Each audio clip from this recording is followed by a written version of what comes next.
Bonjour, Bonjour Stéphane. bonjour Sylviane, merci de m'accueillir, c'est très gentil. Eh bien, écoutez, c'est moi qui suis vraiment ravie parce que je dois dire que j'avais eu la chance enfin le privilège, je dirais, de vous connaître au symposium de Pau et ensuite j'ai eu la chance d'écouter votre conférence. Donc, je vais vous présenter rapidement en disant que vous êtes journaliste d'investigation, vous avez été reporter de guerre. Tous les gens qui s'intéressent à des sujets un peu extraordinaires ou hors ordinaire, on va dire, auront vu vos émissions sur la 6, les enquêtes justement extraordinaires. Mais l'objet de notre rencontre aujourd'hui téléphonique, c'est un livre que vous avez écrit, qui est sorti fin 2015 et qui s'appelle Le Test. Oui. Alors, le test, moi je l'ai lu 2 fois et je conseille vivement à tout le monde de le lire parce que tellement c'est un formidable ouvrage, formidablement écrit, mais aussi un formidable espoir pour tous les gens qui ont perdu des proches. Vous avez vous-même perdu votre frère, hein, Thomas, en 2001. Et vous avez décidé un jour de faire une expérience, alors qui s'appelle le texte, et vous l'avez donc écrit, hein, vous avez tout mis toute cette expérience dans votre livre. Alors, d'où vous est venue l'idée d'écrire ce livre?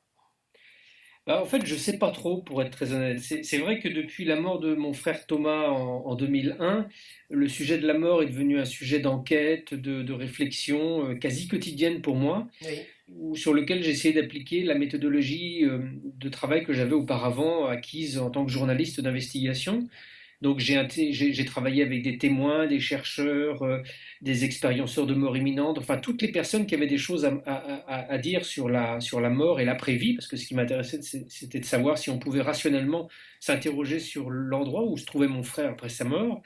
Et en fait, pendant ces années, pendant presque 13 ans, bah, j'ai fait un travail d'enquête absolument énorme, en fait, qui m'a emmené à travers le monde entier. J'ai publié des livres, j'ai fait, comme vous l'avez dit, plusieurs documentaires avec enquête extraordinaire sur cette question. Et puis voilà, mon père, bah, lui, s'approche aussi de la mort et meurt en juin 2013. Et, euh, et en fait, je l'accompagne pendant cette dernière semaine, je suis assez proche de lui et on parle un petit peu de la mort, mais pour lui, ça reste quelque chose de craint, qui l'inquiète, bah, comme évidemment une grande majorité d'entre nous. Bien sûr, oui. Et quelques jours après son décès, j'ai vraiment une sorte d'intuition, j'ai vraiment une intuition qui me vient, qui me dit, il faut essayer de faire une expérience, tous les deux, mon père et moi. Mon père où il se trouve aujourd'hui, s'il se trouve quelque part, et moi ici sur Terre avec mon métier de journaliste, une expérience qui aurait pour vocation d'essayer, un, de prouver que les morts ne sont pas complètement disparus et qui sont contactables, et deux, d'essayer de comprendre ce que ça veut dire que de vivre après la mort, où est-ce qu'ils sont, comment est-ce qu'on peut avoir des informations dessus. Donc pour ça, bah, j'ai fait une expérience toute simple, toute bête, en fait, qui consistait à cacher des objets dans son cercueil sans le dire à qui que ce soit, et à aller voir un temps plus tard des médiums, donc des hommes ou des femmes qui prétendent communiquer avec l'au-delà, et puis d'essayer de voir si dans les communications qui s'installeraient avec des défunts autour de moi, bah, mon père se présenterait de lui-même et puis parlerait des objets. Bien évidemment, quand je suis allé voir les médiums, je leur ai absolument pas dit que je voulais les tester. Je leur ai simplement dit que je voulais faire un livre d'entretien avec eux et que au début de l'entretien, il fallait qu'on fasse une séance de test, une séance de médiumnité pour voir si éventuellement des défunts autour de moi se présenteraient. Voilà, et je raconte en fait tout ça en détail dans le livre, non seulement l'apparition de mon père dans ces séances, qui apparaît systématiquement chez chacun des médiums, mais aussi d'autres défunts. Et puis voilà les choses curieuses qui se présentent, c'est-à-dire le fait que bah, au début de séance, moi je m'attendais spontanément à ce que mon père me dise ah bah voilà, je suis le père de Stéphane Alix, j'ai mis ça et ça, il a mis ça dans le cercueil. Et en fait, ça se passe pas comme ça. Donc les objets vont quand même être nommés, donc ça va être des moments absolument fracassants et très émotionnels pour moi. Mais il va se passer aussi plein d'autres choses. Et c'est tout ça que je raconte en détail dans le livre et qui moi m'a véritablement bouleversé. Oui, parce que vous dites très judicieusement que les défunts ne viennent pas à la commande. Enfin, je veux dire, c'est pas comme ça. On leur demande de pas de venir. parfois, il y en a d'autres qui arrivent. Et précisément dans votre livre, vous avez découvert, enfin, vous avez parlé entre guillemets. Oui, le médium a parlé de votre oncle qui était mort à la guerre de 14-18. Mon grand-oncle, oui, Votre bah, grand-oncle, ça fait oui, c'est partie des ça. quelques personnes qui se sont présentées. Alors, ce qui est très curieux et ce qui empêche de parler de coïncidence, parce que là, c'est absolument pas possible que ce soit des coïncidences, c'est trop précis pour être le cas. Cet oncle, que j'ai jamais connu, puisqu'il est mort en 1915, a été tué pendant une vague d'assaut en février de cette année-là, sur le front, face aux forces allemandes. Et en fait, il a disparu au combat.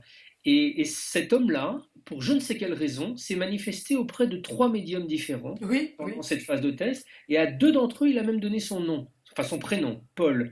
Donc ça a été aussi un des événements très très troublant, mais il y en a eu plein d'autres. Il y a eu mon grand-père, ma grand-mère qui se sont manifestés, et tous ces choses aussi étonnantes se sont présentées quasi systématiquement chez tous les médiums. Donc c'est pas comme si en fait sur les 6 médiums, chacun m'avait parlé d'un mort différent. Vraiment, ces 6 médiums m'ont parlé pratiquement systématiquement à chaque fois des mêmes défunts, comme si ces défunts en fait étaient au quotidien autour de moi, bienveillants, hein, c'est pas du tout menaçant ni inquiétant, au contraire, j'ai l'impression que c'était plutôt bienveillant, et que ces défunts-là ont choisi l'occasion de ma présence avec un médium pour s'exprimer, me dire des choses sur la famille, des choses très précises, hein, parfois, mais Oui, vraiment d'une oui, grande oui. précision, que j'ai même parfois, que j'ignorais même complètement et que j'ai vérifié par la suite en interrogeant ma mère ou des proches de la famille. Oui, c'était incroyable. Et même le frère, enfin le Charles, qui aurait été un frère de votre papa, dont vous n'avez absolument pas connaissance. Ah bah ça reste un des mystères de Oui, l'enquête, oui. effectivement. Cet homme s'est présenté à plusieurs reprises comme étant un frère mort très jeune de mon père. Bon, j'ai jamais eu connaissance de ce frère très jeune mort de mon père. Mon père a été fils unique tout le temps. Je sais que ma grand-mère a eu quelques fausses couches avant la naissance de mon père. Je le livre en détail dans le livre. Est-ce qu'il s'agit d'un de ses enfants?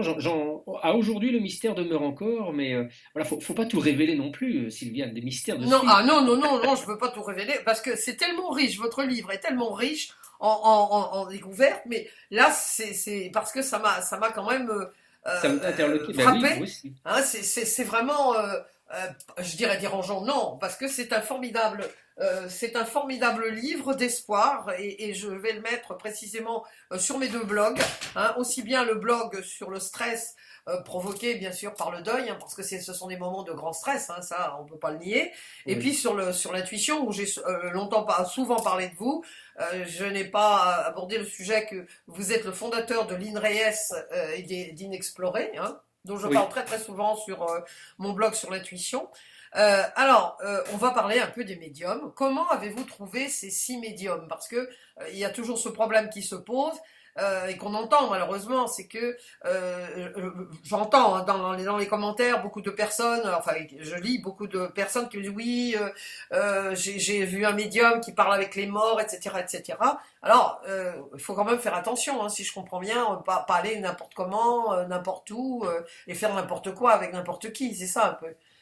Bien sûr, mais déjà, il faut se dire une première chose quand on a envie de voir un médium, c'est de se dire que cette personne va être possiblement un charlatan, il ne faut pas exclure cette hypothèse, mais aussi va être quelqu'un peut-être de faillible, Oui, qui va être comme n'importe quel être humain, c'est-à-dire capable d'être très efficace à un moment et puis peut-être moins à un autre moment. Donc, quelle que soit la personne que l'on va voir, il faut garder son discernement, garder son libre arbitre, garder son questionnement et rester vigilant. Je sais que quand on va voir un médium, on est dans une grande bien souffrance, sûr, on est oui. dans une grande espérance aussi, mais ça n'empêche pas qu'il faille garder voilà, la personne cartésienne que l'on est au quotidien, elle doit demeurer cartésienne dans cette consultation. Donc ça veut dire être peut-être bienveillant face au médium que l'on va consulter, mais aussi faire attention à ce que l'on dit, bien avoir conscience que le médium, s'il est réellement médium et qu'il communique avec les défunts, n'a absolument pas besoin qu'on lui donne la moindre information sur notre défunt, c'est lui qui va les obtenir du défunt lui-même. Oui. Donc si quelqu'un commence à vous questionner sur votre famille, sur vos morts, etc., bah, c'est pas un médium, c'est un psychologue, voire un charlatan, donc partez immédiatement. Euh, voilà, après, comment est-ce qu'on choisit un médium? C'est très difficile parce que comme c'est une profession qui n'est pas reconnue officiellement, qui fait encore l'objet de beaucoup de fantasmes, bah, il n'y a pas un conseil de l'ordre des médiums comme il pourrait y avoir un conseil de l'ordre des médecins. Donc n'importe qui peut s'instituer médium. moi, j'ai envie de dire que dans chaque ville de France, dans chaque région, il y a des associations qui travaillent sur le deuil, sur la fin de vie, et notamment, enfin, sur le deuil précisément, et qui parfois font des conférences, font venir des médiums en consultation. On peut peut-être taper association, médium sur Internet, et puis on voit dans la ville qui est la nôtre ce qui apparaît. Souvent, ces associations connaissent les médiums et connaissent des médiums qui ont plutôt des bonnes réputations. Donc, voilà, il faut un peu soi-même débroussailler le terrain, toujours garder son jugement à l'esprit et toujours être assez critique des personnes que l'on va voir. Mais vous savez, un bon médium, il va se faire connaître et il va avoir une réputation. Cette réputation, Oui, vous allez oui, pouvoir la découvrir sur Internet, entendre le bouche à oreille, ce qui est dit sur ce médium. Un charlatan, quelqu'un de vraiment mal intentionné, ça va aussi se savoir et c'est pas quelqu'un qui pratiquera pendant longtemps. oui. Donc voilà, faites un travail d'enquête personnelle, soyez actif, soyez vigilant et il y a de fortes chances que vous, comme ça, vous parveniez à vous prémunir de Des personnes mal charlatans. intentionnées. Oui, alors il faut vous souligner dans votre livre qu'il ne faut pas abuser des consultations, de ce type de consultation. Hein, ça n'est pas un antidouleur magique, hein, comme vous dites. Exact. Ça peut aider, bien sûr, hein, ça peut aider. Alors, pour en revenir quand même à votre livre et au test, donc les médiums vous ont donné des informations, mais tous n'avaient pas, non, tous les médiums n'ont pas la même, j'allais dire, ne contactent pas les défunts de la même façon. Il y en a, c'est plutôt dans le ressenti, d'autres, c'est des images. Oui, Ou... après, chacun a sa technique Oui, pour exercer. Vous parliez d'intuition tout à l'heure. C'est une forme d'hyper-intuition, d'hypersensibilité, la médiumnité, oui, qui vous rend capable de sentir des choses qui sont d'une telle subtilité, d'une telle fragilité que nous, vous, moi, dans notre vie quotidienne, nous, on n'arrive pas du tout à percevoir ces choses-là. Donc c'est fragile, et cette fragilité, justement, impose que chaque médium développe ses propres outils, son propre accès, en fait, à ce monde de l'invisible. Donc, effectivement, les médiums certains vont être plus en capacité de percevoir des images, d'autres vont plus être en capacité de percevoir des mots, d'entendre des oui, phrases. Après, voilà, moi, ce qui compte, c'est pas tellement la méthode. Enfin, chacune des méthodes, justement, il m'en parle en détail oui, dans ce livre. C'est assez fascinant ce que j'ai découvert. Mais au-delà de la méthode, c'est plus les résultats, moi, qui comptent. Quels résultats ils ont? Est-ce oui. qu'ils me parlent de choses très générales qui pourraient s'appliquer à n'importe qui, ou est-ce qu'ils me décrivent des informations précises qui voudraient dire qu'elles ont été peut-être transmises par un défunt. Et quelles que soient les techniques, c'est vraiment ce que j'ai observé dans le livre. C'est-à-dire que quand les défunts se sont présentés, ils se sont présentés de façon précise, absolument sans aucune équivoque. C'était mon grand-père, ma grand-mère, mon père, cet oncle Paul. Et ça, que ce soit voilà, par des phrases, par des mots, par des sensations physiques ressenties par le médium ou par des images, dans chacun des cas, ça a été pour moi mais totalement bouleversant et vraiment, ce livre a changé ma vie parce que c'est un sujet que je connais, que je maîtrise, sur lequel j'ai enquêté depuis des années. Mais là, ces séances ont eu une telle force.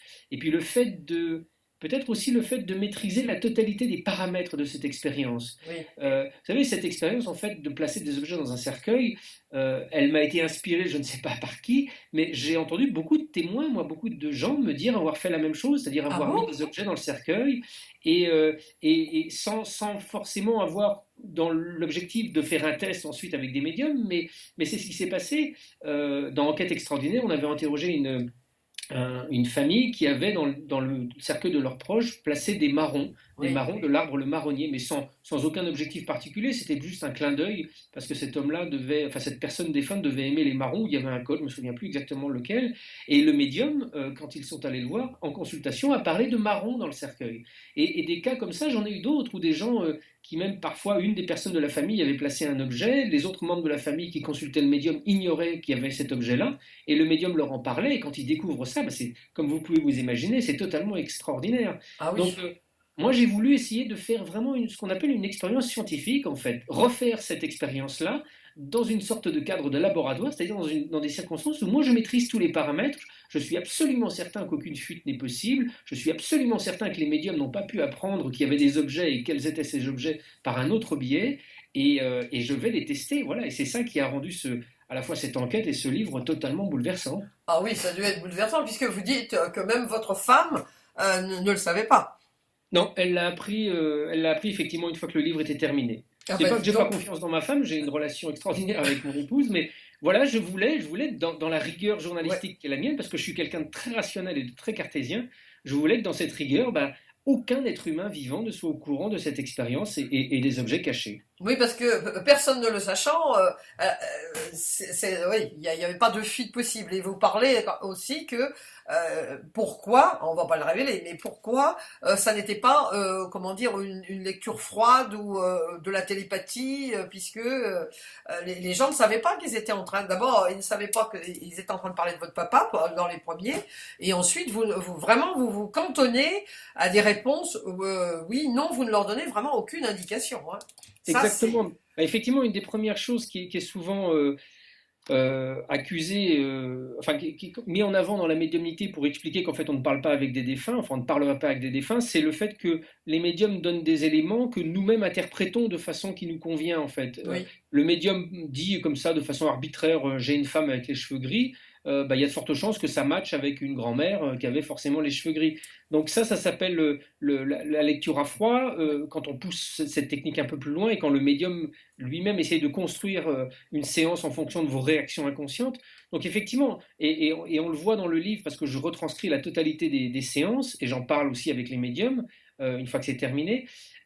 J'essaye de voir si ça pourrait pas s'expliquer par des moyens Oui, conventionnels. oui, Vous avez mentionné la lecture à froid, il y a la psychologie, il y a la télépathie. Pourquoi est-ce qu'en fait le médium n'irait pas tirer ces informations dans ma tête? bah oui. Bon, bah là, par exemple, à plusieurs reprises, les médiums m'ont dit des choses que j'ignorais parfaitement et que j'ai découvert après coup en parlant avec ma mère et en travaillant sur les retranscriptions de chacune de ces séances avec des proches de la famille. Donc, toutes ces explications conventionnelles, en fait, elles sont éliminées les unes après les autres au fur et à mesure des tests et c'est ce qui rend aussi cette expérience vraiment bouleversante. Ah oui, est-ce que, euh, pour terminer, parce que malheureusement je resterai des heures avec vous, mais et on pourrait parler de ce sujet qui est vraiment fascinant, hein, parce que depuis que le monde est monde, on s'interroge sur ce qui se passe après. Hein. Donc effectivement, moi je le disais au début, mais ce livre est un formidable espoir. Mais votre maman, comment a-t-elle pris ça quand elle l'a su? Ah, ça a été très émouvant parce qu'on a vraiment entré avec elle dans le détail de chacune des retranscriptions. C'est-à-dire que toutes mes séances ont été retranscrites sur papier et je les ai analysées, travaillées et bien évidemment j'ai fait ce travail avec ma mère. Donc elle a été à la fois émue de voir tous les détails que donnait son mari parce qu'il s'adresse aussi beaucoup à elle. Hein. Oui, oui. Il parle beaucoup de cet amour qu'ils avaient entre eux et de le petit regret qu'il a de ne pas avoir exprimé son amour un peu plus durant la vie. Donc voilà, ma mère a été à la fois touchée, troublée, euh, bouleversée que voilà, son mari continue à pouvoir lui communiquer. Enfin, elle le sait un petit peu, elle est intuitive, ma maman, et elle a cette vie spirituelle forte, mais là, de le constater noir sur blanc, je dirais, a été pour elle très, très, très bouleversant. Ah oui. Et voilà, ça a été la première lectrice de ce livre indirectement. Ah oui, elle a dû, je présume que ça a dû pour elle être quelque chose d'absolument, oui, bouleversant. C'est Ouais. vraiment. Alors, effectivement, on peut, quand on s'intéresse à la vie après la vie, c'est pas finalement la vie après la vie, parce que la vie, elle continue sous une autre forme. Mais ce qui m'a beaucoup frappé aussi dans votre livre, c'est l'authenticité avec laquelle vous parlez. On partage vraiment vos expériences au fur et à mesure. Et là, comme vous le dites souvent, mais enfin, pourquoi est-ce qu'il ne me dit pas qu'il y a ça, ça et ça dans mon cercueil? Et après, vous avez des explications. Vous vous mettez à nu, et c'est ce qui fait la valeur et la beauté aussi du livre, à part l'expérience, bien sûr, à part le test. C'est, on sent que vous êtes vraiment sincère et très authentique. Ça, c'est Ah, quelque chose qui m'a, moi, personnellement beaucoup ému. Ce vous n'est pas savez, du bidon, quoi. On sent que c'est du ressenti et vous êtes vrai, voilà, vous parlez vrai. bah merci de le souligner, mais vous savez, cette question de la mort, elle est venue dans ma vie parce que j'ai perdu mon frère. Donc, de devoir ramener le corps de mon frère mort à mes parents, il est mort en Afghanistan, devant moi, ça a rendu tout mon travail autour de la mort euh, mais absolument central dans ma vie. Et Oui, pour moi, il n'est pas question de trouver une croyance qui serait un peu sympa pour me faire du bien ou de m'engager dans une voie spirituelle, voilà, parce que c'est joli ou quoi. Non, j'avais vraiment envie d'obtenir des réponses objectives, rationnelles à mes questionnements. Et si ça n'avait pas pu être possible, bah, j'aurais arrêté, j'aurais fait un autre métier ou je serais parti sur une autre direction. Si j'ai continué depuis 15 ans maintenant, c'est que justement, se poser des questions rationnelles sur la vie après la mort est tout à fait possible et que justement, ces questionnements-là nous amènent à ce constat que il y a quand même de très fortes chances que l'on survive à la mort et que la mort ne soit juste qu'une période de transition. Et je pense en avoir apporté, si ce n'est des preuves, au moins des éléments assez forts. Et ça, je le fais avec énergie, avec joie, parce que ça m'a tellement bouleversé et surtout ça m'a tellement apaisé pendant ces Oui, 15 années de recherche. oui. Ça m'a donné une telle paix vis-à-vis de la mort de ma propre mort, mais aussi de la mort de mes proches, et que je suis arrivé à ce cheminement non pas par un chemin spirituel, mais par une recherche rationnelle et cartésienne, que j'ai envie d'en faire bénéficier tout le monde avec le maximum d'honnêteté et de sincérité. Donc j'ai tout mis dans ce livre, mes enquêtes, ma rationalité, mais aussi ma sincérité, parce que c'est tellement lumineux de pouvoir tout d'un coup s'apercevoir que la vie n'est pas réductible à notre existence terrestre là, et qu'elle a peut-être une dimension, un sens qu'il convient à chacun de découvrir, mais au moins de se poser la question est formidablement, formidablement éclairant en Et fait. puis c'est encourageant, hein, je vous dis, c'est pour ça que j'ai pris la décision ce matin de mettre cette interview sur les deux blogs, parce que ça, c'est une fois qu'on a fini votre livre, parce qu'il foisonne de plein d'exemples de choses, et puis votre parcours et tout, et puis votre sincérité, c'est ça qui est important, c'est la sincérité, parce qu'on lit beaucoup de bouquins sur la vie après la vie, bon, bien sûr de Moody, mais après il y en a quand même beaucoup d'autres. C'est vous avez les pieds sur terre, vous êtes sincère, vous avez fait une recherche, vous êtes toujours en recherche, parce que à l'INRES, on s'intéresse au sujet extraordinaire, mais avec beaucoup de sincérité, mais avec les pieds sur terre, de façon très rationnelle, on part pas dans tous les sens. Et vraiment, moi je vous félicite, je vous félicite sincèrement, hein, mes lecteurs savent que je ne fais, je suis pas vraiment sujette à la flagornerie, mais c'est vraiment un livre d'espoir et c'est comme tel que vraiment je le recommande à tout le monde. Quel petit mot pourriez-vous dire pour terminer, Stéphane, sur ce sujet aussi bouleversant qui a bouleversé votre vie et sûrement celle de votre maman et de vos proches, sûrement que vous n'êtes Bon, plus bah, le même maintenant. déjà, mille merci de ces compliments. Je suis très touché par tout ce que vous dites. Si j'ai juste une petite chose à ajouter, c'est que c'est un sujet, la mort, qui est un sujet craint, qui fait peur. Moi, pour m'y confronter depuis 15 ans quasiment au quotidien, je peux vous assurer que c'est l'inverse en fait. Quand on pense à la mort, quand on l'intègre dans notre existence, ça devient quelque chose de beaucoup plus apaisé, apaisant, de moins craint. Je dis pas que je l'attends ou que on a envie de mourir, au contraire, on a envie de vivre et ça ne fait que de rendre la vie encore plus belle et de montrer la réelle valeur et le réel sens que peut avoir notre existence, même si parfois dans nos vies, avec les crises, le chômage, le terrorisme, on est parfois très découragé.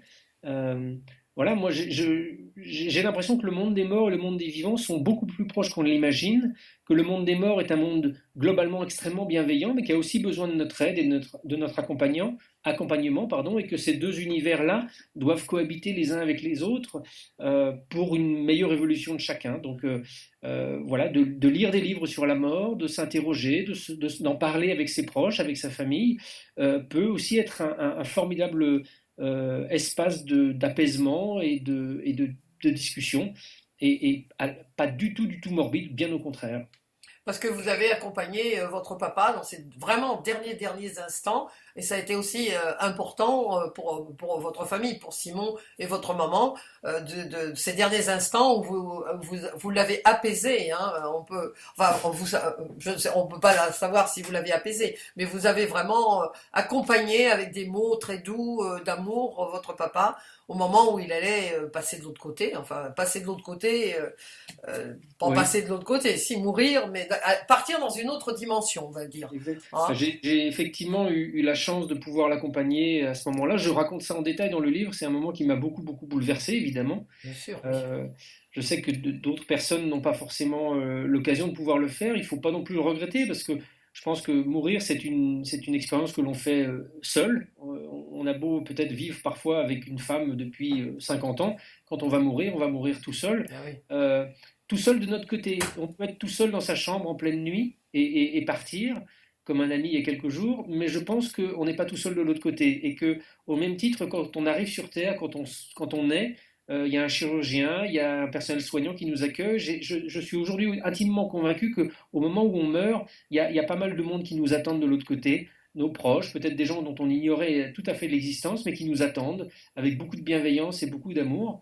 Donc voilà, on est peut-être seul au cœur de la nuit dans un hôpital parisien quand on s'en va, mais il ne faut pas que les proches qui n'ont pas pu être là le regrettent parce que la personne qui est partie était de toute façon bien accompagnée. Mais écoutez, on va terminer sur ces mots absolument sensationnels, hein, que je trouve c'est très émouvant tout ce que vous nous dites, et moi ça me rappelle le décès de mes parents, hein, une époque où j'ai vécu vraiment coup sur coup beaucoup de décès. Et si j'avais eu ce livre entre les mains, je pense que, enfin, votre livre entre les mains, ça m'aurait beaucoup aidé dans mon cheminement, et ça m'aurait sûrement empêché pas mal de déprime, hein, parce que la mort souvent déprime quand on n'est pas au courant, quand on n'a pas la chance d'avoir de bons livres entre les mains pour nous aider justement accepter la mort, hein, qui finalement est un passage obligé. Et ça n'est pas la mort n'est pas une terre étrangère, hein, comme vous le dites si bien dans votre premier livre. Oui, Donc, Stéphane, je vous remercie infiniment. Hein, c'est moi qui vous. j'ai toujours énormément de plaisir de vous lire ou de vous écouter dans vos conférences ou dans vos interviews. Et bien, écoutez, j'espère que vous allez nous sortir un autre livre, que je puisse vous interviewer de nouveau. Avec grand plaisir. À très très bientôt, Stéphane. Merci beaucoup. Au Au revoir. revoir.